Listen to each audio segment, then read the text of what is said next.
এখান থেকে তিনচুলে আর 50 কিলোমিটার, ভাবতেই পারছি না আমি অ্যাট লাস্ট আমি এসে পৌঁছালাম। খুব ভালো লাগছে আমার, এত ভালো এক্সপিরিয়েন্স আমার, আমি বিশ্বাসই করতে পারছি না এখনো যে আমি মানে আই ডিড ইট। দেখতে পাচ্ছ প্রথম পাহাড় কিন্তু স্টার্ট হয়ে গেছে এখান থেকে।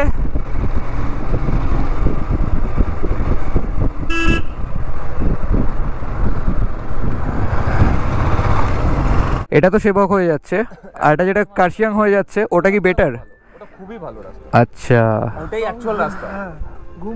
ওটাই অ্যাকচুয়ালি রাস্তা, কিন্তু এইটা দিয়ে তোমার কি বলতো, এটা দিয়ে গ্রাম দিয়ে বেরোবে। আচ্ছা বুঝতে পেরেছি বুঝতে পেরেছি, প্রপার একদম শহরের মধ্যে দিয়ে। ঘুম দিয়ে তুমি ডান দিকে ঢুকে যাবে। আচ্ছা, আমি ভেবেছিলাম ওটা দিয়ে আসবো, কিন্তু তাও দেখলাম যে এটা নিয়ে নিচ্ছি, ম্যাপে শর্ট দেখাচ্ছিল আমি নীল। এটা শর্টকাট। হ্যাঁ হ্যাঁ, বলতে কি এটা খুব আরো লম্বা পড়বে, এটা বেশি লম্বা, এটা লম্বা পড়বে আচ্ছা আচ্ছা, আরো লম্বা, এটা তোমাকে অনেক উঁচু উঠতে হবে। বুঝতে পেরেছি বুঝতে পেরেছি।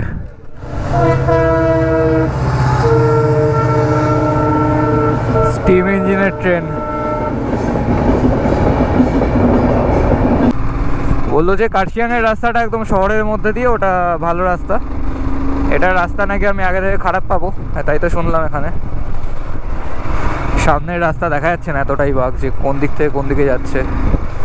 এটা মনে হয় গ্রামের বাচ্চা বা স্কুল টুলে পড়ে মেবি, যাই না, এক্সকারশনে নিয়ে এসছে হয়তো কোথাও থেকে। আমাদের তো আর নিয়ে গেল না স্কুল থেকে এই জন্মে, ওদের যদি নিয়ে আসে ওরা এনজয় করুক। প্রবলেম হচ্ছে বুঝতে পারছি না, এই দেখো কাঁপছে এরমভাবে, ছবি তুললেই দেখি আসে নাকি। ও কাঁপছে, ইডি ইডি ইডি, রীতিমতো কাঁপছে। এই হচ্ছে তিস্তা নদী, একটা ছোট ব্রিজ পেরোলাম। মানে এই রাস্তাটা কিন্তু পুরোটাই ম্যাপে দেখতে পাচ্ছ, বাপরে ল্যান্ডস্লাইড হয়েছে এখানে, সামনে বাদর, বাদরগুলোকে দেখে ভয় লাগে আমার, গোপড়ো নিয়ে না দৌড় মারে, ওপরেও আছে। বাদরদের আমি সব থেকে বেশি ভয় পাই। ওফো, দেখো কি সুন্দর ভিউ এখান থেকে, সত্যি সার্থক আজকে আমার হিমালয়ান কেনা।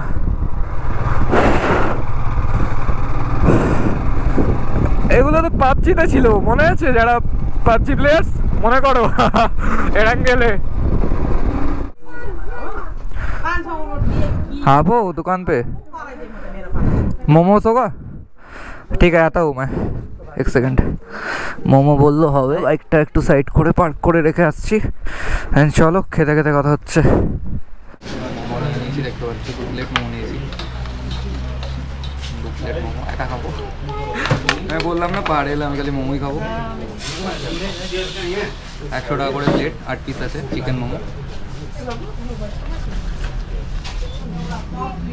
মোমোটা খুবই ভালো খেতে, স্টাফিং যথেষ্ট ভেতরে আছে। যাই হোক, আমার মোমো দিয়ে কাজ নেই, আমার পৌঁছনীয় কথা। ইউটিউব কা চ্যানেল হ্যাঁ হ্যাঁ, সার্চ করলো। দাদা আছে একজন, কথা হলো এখানে। হ্যাঁ সুমন দাদার নাম, সুমন তো। হ্যাঁ, তেল মোটামুটি আছে, তাও ভরি নিচ্ছি ফুল ট্যাঙ্কি। কত হবে এখন, 600 টাকার হয়তো যাবে, আরও 5.5 লিটার মতো যাবে। বিকজ পাহাড় তো, পাহাড় এখন পাম্প এই একটা আছে, আবার কোথায় আছে যাই না। ঠিক আছে চলো তেল ভরি, দেন আবার রাস্তায় দেখা হচ্ছে। রাস্তাটা দেখো কি অপূর্ব, সব এই পাথরগুলোই কিন্তু ধস টস নামে। পুরো পাশ দিয়ে নদীর, কত চওড়া এখানে নদীটা। বর্ষাকালেই কিন্তু এই নদী ভয়ঙ্কর রূপ ধারণ করে, শীতকাল বলে জলটাও কিন্তু অনেক কম। আমি জানুয়ারিতে কখনো দার্জিলিং ভিজিট করিনি, দার্জিলিং বা নর্থ বেঙ্গল আসিনি, সবসময় ওই মার্চ এপ্রিলেই এসেছি, যে কবার এসেছি ওই টাইমটাই সিজন অ্যাকচুয়ালি। জলও কিন্তু খুব কম, অনেক নেমে গেছে। বর্ষাকালে কিন্তু এখানে জল প্রচুর বেড়ে যায়, প্রচুর। 2 দিন আগেই তোমরা খবর জানো। সামনে ব্রিজ আছে একটা, তিস্তাও কি দারুণ লাগছে। আমি ছবি তুলতে পারতাম, বাট আমি জানি ছবি তুলতে পারবো না, তাই আর দাঁড়াবো না এখানে। বাজে সময় ফোনটা খারাপ হলো, বাড়ি যাওয়ার পর হতো, যা আসতো না। আরেকটা আর কোনো বন্ধু থাকলে তার ফোন দিয়ে ছবি তুলতাম, একা এসছি, নিজেই নিজের ভরসা। দেখতে পাচ্ছ কত নিচে।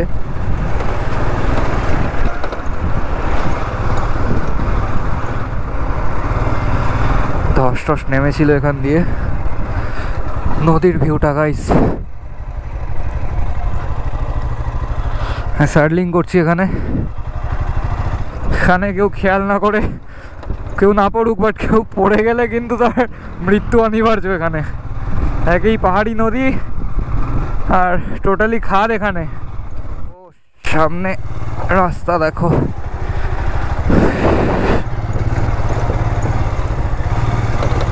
ইঞ্জিন ব্রেকিং করে নামতে হচ্ছে।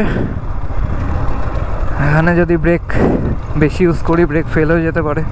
তো বাড়ি পড়ে গেছে এখানে, কি অবস্থা সামনে। ও ভাই,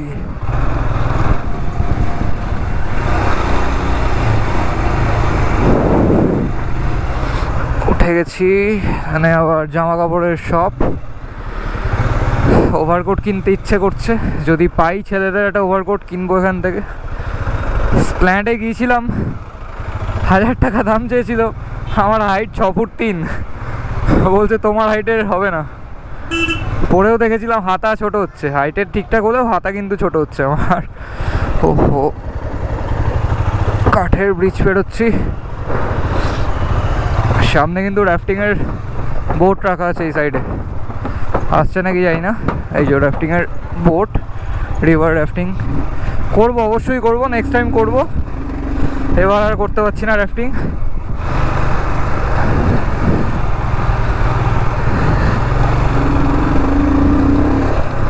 তোমরা উঁচুতে যখনই উঠবে হাইটে, কখনো কিন্তু গিয়ার বেশি রাখবে না, তাহলে কিন্তু তোমার ক্লাচ প্লেট পুড়ে যাওয়ার সম্ভাবনা থাকে।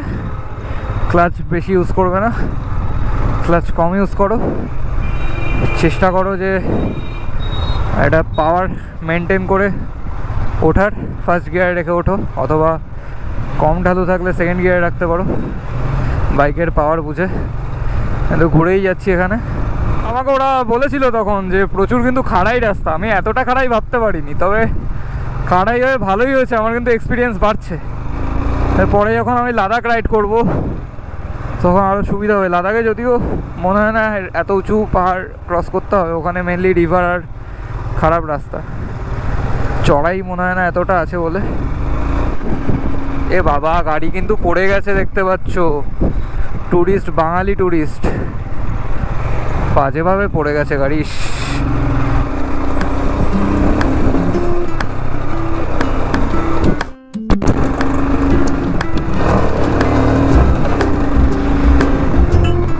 এই যে চা বাগান চারিদিকে, তিন চলে যাচ্ছে। আমি অ্যাকচুয়ালি ভুল চলে গিয়েছিলাম হঠাৎ করে ওইদিকে, মানে ফার্স্টে আমাকে ওইদিকে দেখিয়েছিল, দেন লোকজনরা বললো যে রাস্তা খুব খারাপ আর ওদিক দিয়ে যেও না, অসুবিধা হবে। বললাম ঠিক আছে। তো আরেকটা কিন্তু আমার এক্সপিরিয়েন্স হলো পাহাড়ে, সেটা এক্সপিরিয়েন্সটা হচ্ছে বাইকের ধরো এরকম খাড়াই রাস্তা আছে, যেই দিকটা নিচুর দিক সেই দিক দিয়ে কখনো ঘোরাবে না। যেই দিকটা উঁচুর দিক, বিলাইক রাস্তা এরকম উঠছে, তুমি এদিক দিয়ে ঘোরাও। যে দিকটা ঢালু সেই দিক দিয়ে কিন্তু কখনো ঘোরাবে না, তাহলে কিন্তু বাইক পড়বে। আর লোডেড বাইক হলে তো কন্ট্রোল রাখতেই পারবে না।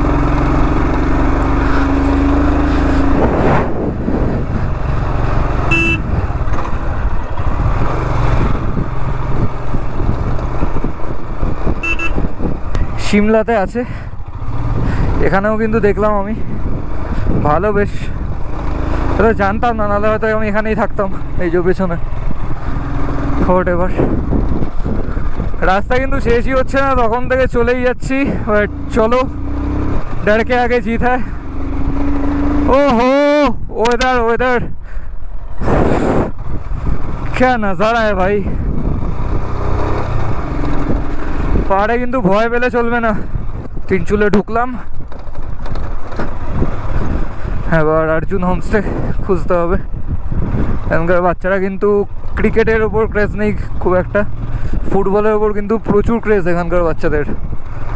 ঠিক আছে, চলো, তিনচুলে তো ঢুকে গেছি, এবার অর্জুন হোমস্টে খুঁজে পাওয়ার বেলা। রাস্তা অত্যন্ত দুর্গম, আমার উইন্ডশিল্ড এক্সটেন্ডারটাও আওয়াজ করছে বড্ড। তিনচুলে এসে গেছি, লোকেশন বুঝতে পারছি না হোটেলের। দাদা কথা বলছে।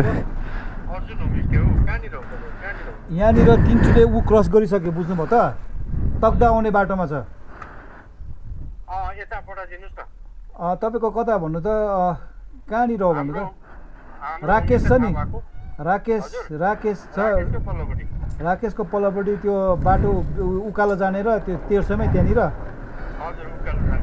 जैसे कि आप जैसे जाएंगे तो डिवाइड होगा एक रास्ता ऊपर जाने का एक नीचे जाने का ठीक है मैं कौन सा पे जाऊँ तो आप उधर ही रुके उसके बाद फिर उसको कॉल के लिए एक बंदा भेजेगा आपके लिए वहाँ पे ही है ना ठीक है बहुत बहुत शुक्रिया थैंक यू তো এখানে কিন্তু কথা বললাম দাদারা হেল্প করলো সত্যি কথা বলতে পাহাড়ি মানুষজন কিন্তু প্রচুর হেল্পফুল কথা বলেইলো আমার জন্য ঠিক আছে চলো होमस्टे किंतु चले एक्चुअली ये रूम था नहीं ना पहले 2 साल पहले नहीं था हाँ इसीलिए এই জায়গাটা কিন্তু 2 বছর আগে ছিল না আমি 2 বছর আগে এসেছিলাম এদের এখানে তো উপরে ছিল এখানে বাইকটা রাখতে বললো তা রাখি লাগেজ টাগেজ নামাই চলো ডাইরেক্ট রুমে গিয়ে কথা হচ্ছে এখন বাজে সন্ধ্যে 7:30 আর আমি তোমাদেরকে বললাম উপরে গিয়ে রুমটা দেখাচ্ছি এটা একটা 4 বেডের রুম এটা কিন্তু আমার রুম না আমার রুম হচ্ছে এর উল্টো দিকে সো এখানে কিন্তু দেখতেই পাচ্ছ যে বড় বড় কিং সাইজের দুটো বেড রাখা আছে একটা এটা আর একটা কিন্তু এটা মাইকের এটা চলে আসছে এক সেকেন্ড হ্যাঁ তো আরেকটা কিন্তু বেড এটা আর এখানে একটা ড্রেসিং টেবিল আছে আমি খুলে দেখাচ্ছি এক সেকেন্ড खोले की करे तो हाँ भेतरटा किन्तु खूबी क्लिन और एकदम नतून टाइपेर बोलते पारो तो बेश भालो और एखाने किन्तु एकटा सेंटर टेबिल आछे पकोड़ा टकोड़ा खाওয়ার জন্য আমি তোমাদেরকে বেডরুমটা দেখালাম এবার কিন্তু আমি ওয়াশরুমে চলে এসেছি ওয়াশরুম হচ্ছে এটা আর এখানে কিন্তু দেখতেই পাচ্ছ একটা ছোট ডিসেন্ট মিরর আছে আর এখানে কিন্তু এই হচ্ছে কোমোড তার উপরেই হচ্ছে জেট স্প্রে আর ও আচ্ছা এখানে কিন্তু টয়লেট টিস্যু আছে দেখতে পাচ্ছ সো সব ভেবে লাভ নেই এখানে একটা নীল রঙের টাওয়েল আছে ওভারঅল কিন্তু খুব নিট অ্যান্ড ক্লিন বাথরুমটা মানে মারাত্মক নিট অ্যান্ড ক্লিন তো এতক্ষণ কিন্তু তোমাদেরকে আমি 4 বেডের রুমটা দেখাচ্ছিলাম তো চলো আমি যে রুমে আছি সেই রুমটা দেখাই প্রচণ্ড কিন্তু অগোছালো হয়ে আছে আমি জানি তো কিছু মনে করো না কারণ কিছু করার নেই এখন এই হচ্ছে দরজা দিয়ে ঢুকে কিন্তু এখানে টিউবলাইট পেয়ে যাচ্ছ এখানে হেলমেট রেখে দিয়েছি দেখতে পাচ্ছ আর নিচেই কিন্তু একটা ওয়ার্ড্রপ পেয়ে যাচ্ছ বেশ বড় সাইজ কিন্তু ওয়ার্ড্রপটা আমি এখানে লাগেজ রেখেছি আর তোমাদেরও আশা করছি লাগেজ জামাকাপড় যা যা আছে সব কিছু মোটামুটি ঢুকে যাবে বিকজ স্পেস কিন্তু বেশ অনেকটা মানে অনেকটাই কিন্তু বড় ওয়ার্ড্রপটা আর এখানে দেখতে পাচ্ছ আমার এখানে রাইডিং জ্যাকেট রাখা আছে তো বেসিক্যালি এটা কিন্তু একটা ছোট্ট খাওয়ার টেবিল আর দেখতে পাচ্ছ ওনারা জাগ দিয়ে দিয়েছে আর এখানে কিন্তু ওনাদের অ্যাকোয়াগার্ডও আছে সো কোনো প্রবলেম নেই আর আমাকে কিন্তু এখানে চা দিয়েছে সরি এটা কফি হ্যাঁ কফি এটা তো এখানে কিন্তু খাবারও দিয়েছে আমি কী কী খেলাম সেটা কিন্তু আমি পরের ভিডিওতে দেখাচ্ছি সো বেসিক্যালি এটা কিন্তু একটা 3 বেডের রুম দেখতেই পাচ্ছ আর এখানে কিন্তু একটা সিঙ্গেল বেড রাখা আছে আমি যেহেতু একা এসেছি ফলে আমি কিন্তু এই বড় বেডটাতেই শুচ্ছি তো এটা হচ্ছে কিন্তু আমার 3 বেডের রুমের ওয়াশরুম এখানে কিন্তু একটা বড় ফুল সাইজ মিরর লাগানো আছে এই হচ্ছে আমি আর এখানে কিন্তু একটা প্রচণ্ড পরিমাণে সফট টাওয়েল রাখা আর এই হচ্ছে কোমোড টয়লেট টিস্যু আর হচ্ছে জেট স্প্রে আর তো কিছু বলার নেই এখানে কিন্তু গিজার লাগানো আছে এখানে শাওয়ারও আছে এখানে কিন্তু গরম জলের ব্যবস্থাও আছে তো এই ছিল আজকের রুমের ভিডিও আর কি বলবো তো চলো কন্ট্যাক্ট নাম্বার দিয়ে দিচ্ছি আবারও ডেসক্রিপশনে আর স্ক্রিনেও কিন্তু উঠছে যারা যারা আসতে চাইছো তারা কিন্তু ছুটিতে চলেই আসতে পারো এখানে আশা করছি তোমরা এই ব্লগটাকে এনজয় করবে আর যদি ভিডিওটা ভালো লেগে থাকে তাহলে কিন্তু লাইক শেয়ার সাবস্ক্রাইব করতে ভুলবে না তোমরা লাইক করলে আমি কিন্তু আরও পরবর্তী ভিডিও বানাতে ইন্সপিরেশন পাবো তো চলো গাইস বাই বাই আর বেশি কথা নয় তাহলে দেখা হচ্ছে পরের ভিডিওতে বাই